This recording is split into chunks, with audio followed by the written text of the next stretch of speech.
What's going on, everybody? As you can see, I am not in Colorado or Iowa at the moment. My wife and I are actually on a bit of a trip, yeah, we went to see her brother in Tennessee, and then we just zipped on down to Florida. So we're currently at the beach right now, enjoying ourselves, and I figured if I was going to be shooting this video for the Q&A, you'd probably want to be looking at that. So I'm down at the beach to shoot it. Anyway, luckily for us, I went ahead and wrote down, you can see here, about 50 questions from the 125 or so that I got from the Q&A on the community tab. And I'm going to go through and answer quite a bit of them. So obviously not all of them, but we'll see how far I get. Sean Dollar asks, where are you from? So I'm born and raised in Iowa, so I always say I'm from Iowa. But I moved to Colorado midway through high school, early in high school.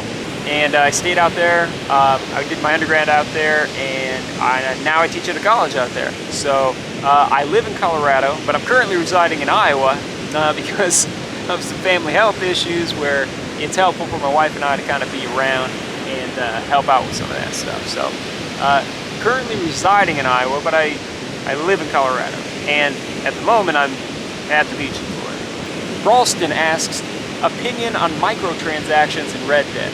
I would definitely say not positive. I don't know how many people enjoy them. I like the idea though of like, I would just pay more for a more complete game.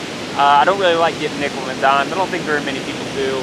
But I'd pay for an expansion if they were going to add in a bunch of stuff. But I'm not a big fan of microtransactions at all. Aki Brew, not sure if I'm pronouncing that correctly. Sorry, buddy. It says, brownies or ice cream? Ice cream for me. Ice cream for me. Particularly vanilla. I'm pretty old-fashioned, but that's my fave. All right, next question. Sam Ben asks, if you could add one weapon in Red Dead Redemption 2, what would it be and why? Without a doubt, I'd add the Hawk and 50 caliber because I like to play the game as a mountain man, and that was the weapon most preferred by the mountain men.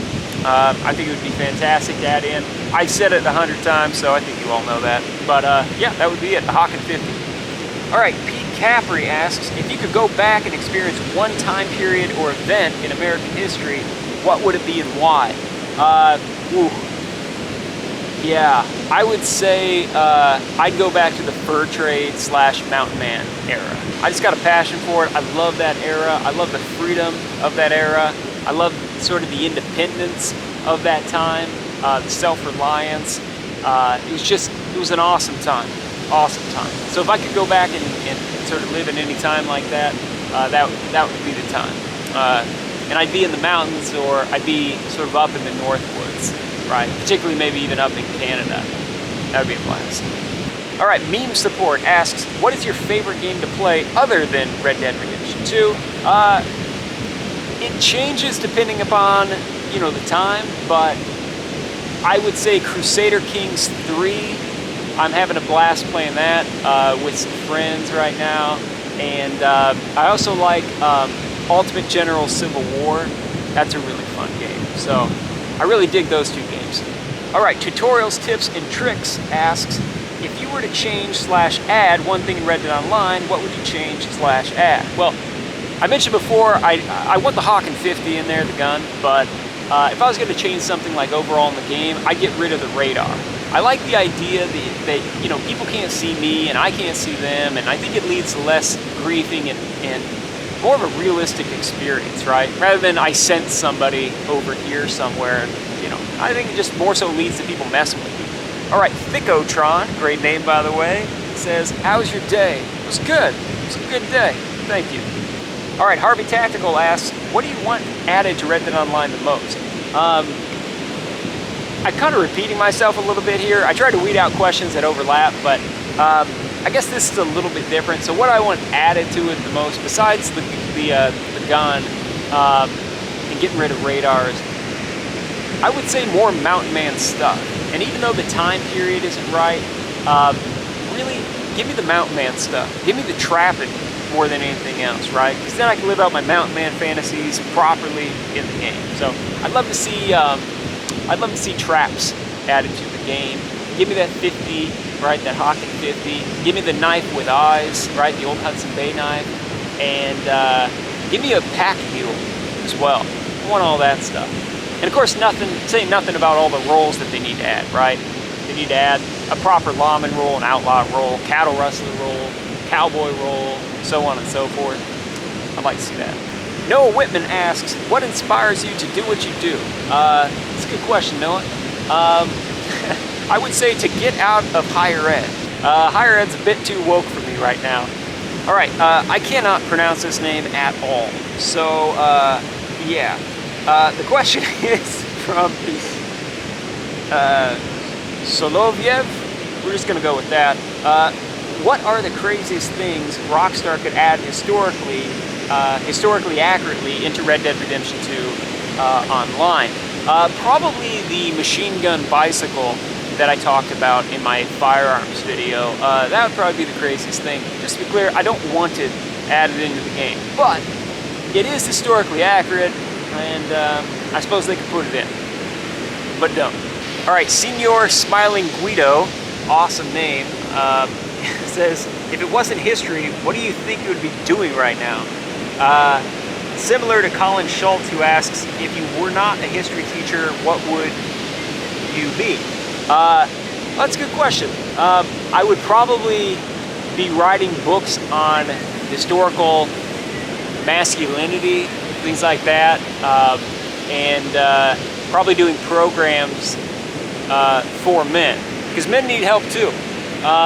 My dad, some of you know, is a minister, and at his church, he always had men's groups, and I saw how impactful those were, and a lot of his men's groups would go on like these fishing expeditions and hunting expeditions and stuff. It was really cool how he did it. So yeah, I don't know, I'd like to combine some of that stuff and pursue something like that, and maybe I will. Gatlin Humphrey says, do you name the bears that come around your house? No, I don't. All right, Red Pepper asks, what is your scariest experience you've had in the woods? I don't know. I've come across a lot of bears, things like that, just kind of living amongst them. I've had one mountain lion experience, but it wasn't anything crazy. Probably when I was a kid, I told my dad and I kind of told this story in one of the Big Game Chronicle episodes, where a bunch of bears got into the gas shed and they got all hopped up on gasoline. Do you remember when you were a kid and I took you up to Canada to go hunting? I mean, we went up to the place where 5 rivers come together. I mean, this is way in the north, you know. I mean, we're talking James Bay, Hudson Bay, and that whole area. How old were you? Oh, I was young. 9? 9 years old, and I take you up there, and we get in this cabin. Do you remember we were sitting there one night getting ready to go to bed, and all of a sudden we hear this, and I said to you, I said, hit the ground, hit the deck. Here we are laying in the bottom of this cabin, and these guns are going off. We have no idea what's going on. You know, finally things get quieted down, and we get this flashlight. We come out, and we walk down there. Here's this guy, Johnny, sitting there, and he's got this gun with a flashlight, duct tape to it, and we go, what's going on? And he goes, bear. I said, bear? He goes, bear everywhere. He was up on top of a building shooting these bears that night because they had gotten into the gasoline. And this is a normal thing. Yeah. They get into the gasoline. Absolutely. And it's sweet because they drink it. But then they get all hopped up on gasoline. Hopped up. And then you got to be worried. You ever seen a bear hopped up on gasoline? Second only to shooting a bear that's hopped up on gasoline. Boom! And boom! There's even a T-shirt in the outfitter shop for the channel with a bear drinking gasoline, just because the story was pretty popular under the Big Game Chronicles. So that was pretty spooky. A bear hopped up on gasoline. That's pretty messed up. All right, Raging Raccoon says, what started your passion for the great outdoors? Man, that's an awesome question. I really want to talk a lot more about that than I can right now, because I only have so much light, and I still want to kick the soccer ball around here before it gets dark. So yeah, what started my passion for the outdoors? Probably my dad. He's a huge outdoorsman. He's a big game hunter, all that stuff. You know, he spent a lot of time in the woods, and he got me in the woods when I was really young. And I would say that got me really into it. It helped that later he started running a summer camp, and we lived there full time. So, you know, look, I had an awesome childhood growing up, shooting archery, canoeing, running around in the woods. It was awesome. I think it's the kind of childhood that most boys dream about, and you know, a lot of girls probably dream about too. It's just fun. It's just fun when you're a kid to be able to do that kind of thing. And yeah, my dad, you know, thought that was important for us to be able to do, and he left preaching for a while. He left the ministry for a while to do that, and then went back into the ministry. So yeah, that's what got me into it. And after that, I worked at camps, you know, starting as like a junior counselor, and then working as a counselor for a lot of years in both Iowa and Colorado. So when I was in high school, I built a log cabin in the woods on a mountain up by Winter Park. That was really cool, and I don't know, I just spend a lot of time in the woods. I love it now. You know, it's a sanctuary. Can't say enough good things about it. Can't encourage people enough to get out there and kind of explore and enjoy it. All right, TV asks, next Red Dead Online stream. Yeah, we're definitely going to be doing a big community event, or actually multiple events, I'd say, when we hit 50K subscribers. That's going to be pretty awesome. So I'm really pumped about that. But I usually do stream as well with what would be my Patreon patron goldies, as I call them, which are the gold tier supporters. And we usually play once every like 2 weeks or so, and I try to stream, but sometimes I don't stream those. So I'll try to be better about streaming some of those so you guys can watch. All right, Johnny Cool says, do you wish you could have been born in the time of the Wild West, late 1800s? Yeah, you know, in some ways, yeah. In other ways, no. I definitely don't want to be one of those people, you know, just wishing that I lived in the past all the time and not really being present at all. So, you know, I love living in the era that I live in, for the most part. But, you know, it's probably the same in the 1800s, right? People are like, yeah, I don't know, for the most part, this is good, this is bad. So there's definitely things I like about it. I think I would have fit in really well in the 1800s, particularly in the West or in the North as well, Canadian wilderness. So there's a lot of things that align with me from that time period. So yeah, I think I'd fit in well, but as far as like, do I wish I lived there? I don't know. I think I have a pretty great life, and I don't know, I wouldn't maybe want to go back and change all that stuff for a different time period. I think there's probably a good purpose and a good reason why I'm living in the time that I live, so I don't know, I'll stay put. All right, Nate Ranger asks, strangest fact or news story that you found researching for a video / in your general life? Yeah, there is an article I came across from a newspaper, I think in Indiana, where it was like a trick shooter at some Wild Bill Wild West show knockoff that was doing trick shooting, and it's not funny, I guess, but he accidentally shot 7 people in the crowd hang on, with pellets from a shotgun. So they you know, it was shots, not bullets. But he shot 7 people in the crowd were wounded. I read that and I thought that was just crazy. So I don't know, I've read some funny stuff on there, but I remember that one stood out. I remember reading it thinking, huh, that doesn't sound very good. All right, Ryan04 says, do you research, film, and edit your videos all by yourself? Yeah, absolutely. I do all of it myself. It takes me absolutely forever. It takes about 3 weeks for me to do all the archival research and then, you know, kind of compile it into something that makes sense, and then write the script, shoot that, do the audio, then edit all that stuff together and get it out. It takes a long time. And, you know, I actually wrote this down under it because I needed to address it. I had tons of questions where, you know, people want me to make a video on historically accurate soldier, Mexican, woman, civilian, immigrant, you name it. I totally get that, and in the future I'm sure I'll be tackling some of these subjects, but during the winter I was churning out these videos as fast as I could, and at this point, I just got to take a little bit of a break, and that's why you'll see like some nature videos coming up, because it's time for me to get out and spend a lot more time in nature. And as I'm recharging, you know, I get reinvigorated, and it makes me want to do some more of these those research videos. But like I said, you know, they keep me inside for such a long period of time, which isn't a big deal for me maybe in the winter, but definitely as we're moving into summer, yeah, they get pushed back a little bit. So yeah, my plan is to tackle some of those, but in time. So just be patient with them, and I'll get to the ones that I can and intermix them with you know, some videos that are the outdoor ones too, take place in nature. Okay, Suka Bliat asks, favorite firearm and axe knife. All right, good question. I got to do a separate video on that though, and then I can show it all to you. All right, Iconic's father says, will you do a video of you camping the night out? Show us how you prepare for the wilderness in a night out on camp, so when I go camping, I know how to prepare myself. Yeah, definitely. That sounds awesome. I'd love to do it. So I'll do something like that in a different video. All right, Jimmy Carney says, what is your favorite role in Red Dead Online? Super easy, the trader role, absolutely. Okay, No Comment asks, do you hunt in real life? I do. In fact, my wife, for my birthday, got me a 300 Win Mag, which is a pretty awesome hunting rifle, and I'm really pumped to go elk hunting and bear hunting and maybe even moose hunting. So yeah, definitely. All right, Alex K's Production says, will you do more videos with your father telling his hunting stories? My dad loves that you even asked that.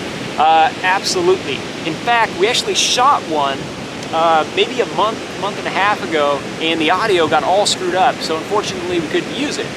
So yeah, so we're gonna go back and reshoot that and shoot some other ones, so just hang tight, I'll be getting those out. All right, American Way asks, do you think Rockstar should add the Sharps rifle to Red Dead Redemption 2 and use it to introduce a poacher role as well as develop the Mountain Man role more? Yeah, first of all, they absolutely should implement the Sharps rifle. They got to put that thing in there. It's classic. And they should introduce a poacher role. And I think, I can't remember which video I talked about that on. I think it was the Naturalist video. But they need to have a poacher role. I kind of outlined some ways that it would work. It's super historical. I think it'd be a cool thing to add. It'd be really fun. So I hope they do it. And he mentioned the Mountain Man role. I think he's talking about the trader role. But I've been pretty outspoken about the need for a Mountain Man sort of, I don't know what you want to call it, update, if you will. Yeah, it's out of time. You know, it's an anachronism, right? It's out of place and time. But you know, who cares? Let us live it. If anything, all that stuff existed. It's just, you know, it's sort of obsolete in many ways. But I don't think there's any harm in putting those old weapons in the game and letting us engage in a lot of that activity. So I think putting a Sharps rifle in, even though it's not a Mountain Man era gun, it'd still be a cool gun to put in. All right, Rebel Pilot says, what are some of your favorite movies? Ooh, yeah. Jeremiah Johnson, great movie. If you haven't seen that, you got to go watch Jeremiah Johnson. I loved Last of the Mohicans growing up, Daniel Day-Lewis. That's a really good movie. You know, I really dig, it's a movie from the 90s that kind of flew under the radar, The Count of Monte Cristo. I love that movie. It's such a good movie. So yeah, so that's just a handful of them. I don't know, I got a lot of favorite movies. I used to work in a video store for a long time, in high school for a long time, which in high school probably meant I think I worked there for like 6 months. But anyway, it was a pretty fun job. I watched a heck of a lot of movies, still do. But yeah, those would be my faves as of right now. All right, Jigsaw says, what's your favorite coffee brand? Black Rifle, of course. All right, Max LOJ says, if there were to be a map expansion for Red Dead, would you prefer a Mexican or Canadian expansion? Also, would there be any roles you think would work within those regions? Totally. Okay, if they were gonna add either one of them, it makes sense to add Mexico because it's already there, right? And as for a role on that, you should do cattle rustling. I think that should come in at the same time. If you read a lot about that, the Old West period, right? Particularly like the Cochise Cowboys and Cochise County Cowboys and all that stuff. You know, cattle rustling across the border between the United States and Mexico, it was rampant.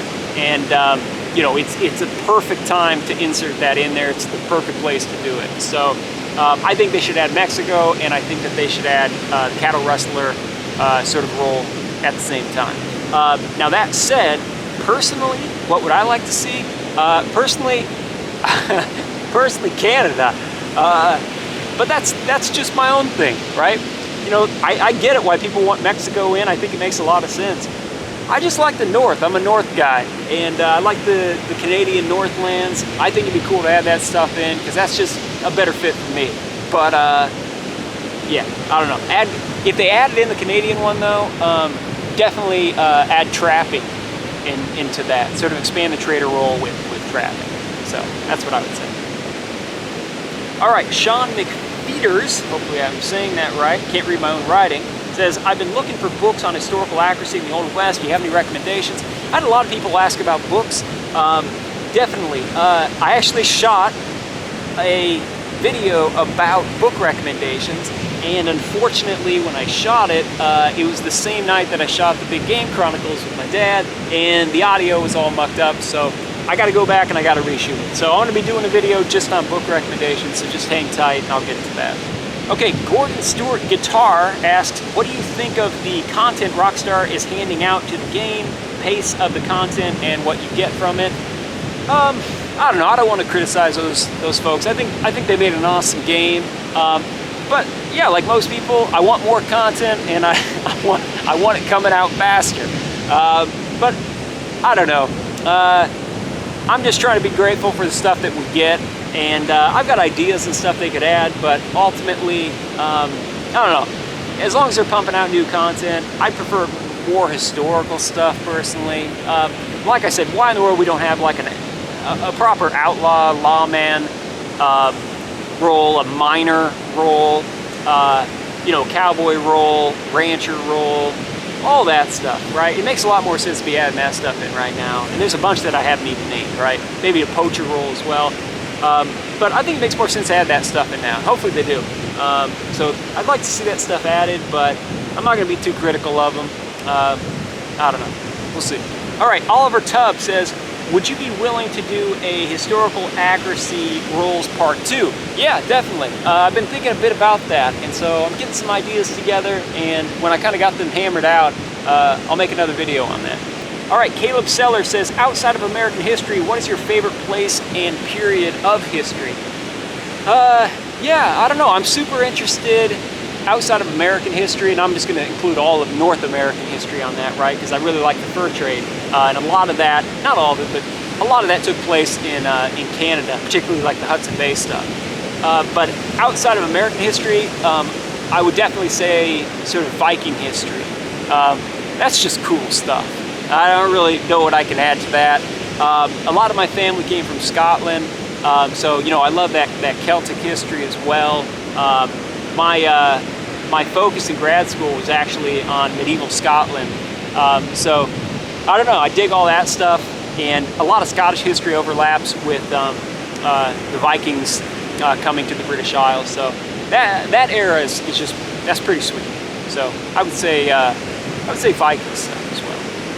Okay, awesome guy 255 says, I hope this isn't too personal, but are you religious in any way? Yeah, I am. I am religious, and I find too that the more time I spend in the woods, the more spiritual I actually become. And maybe that's a video for a different time. But yeah, definitely. All right, Danny Scrivener says, to a young person, what's some words you would give about life and happiness? Ooh, put me on the spot here. Well, I still got a lot to figure out. I'm turning 40 here in like a month, so you know, I'm still learning quite a bit myself. I would say, you know, don't strive for happiness because happiness is pretty fleeting, and you know, I think it's great to be happy, but it's going to come and go, right? There's peaks and valleys. I think you strive for purpose more than anything else, is what I would say. And, you know, you shouldn't strive for like a trouble-free life, right? Free of struggle or anything like that. You know, the more you have to dig down, you know, the more you have to kind of, you know, kind of dig deep. I think it brings out the best version of you. It hones you. and it makes you a stronger person. And so in that sense, you know, I don't know, I don't curse my troubles. You know, I kind of see them as what can I learn? What can I take out of it? And you know, I also kind of, it's funny, I always think the universe is always working in my favor, right? That's what I always think, the universe working in my favor. So if something even doesn't work out, I always think, all right, well, if not this, then something better, right? All right, this is all meant to be, and I just trust in that. And yeah, so there's a lot there in that answer, but I would say that that's my advice for it, man. Right? And if I think of some other stuff, maybe I'll do another video on some ideas on that. It's been fun chatting. Hopefully I answered a lot of your questions. I also answered some of the questions directly on the Q&A community tab as I kind of went through them. So anyway, time for me to go kick the ball around. Hope you guys enjoyed it. Thanks so much for watching. We'll talk soon.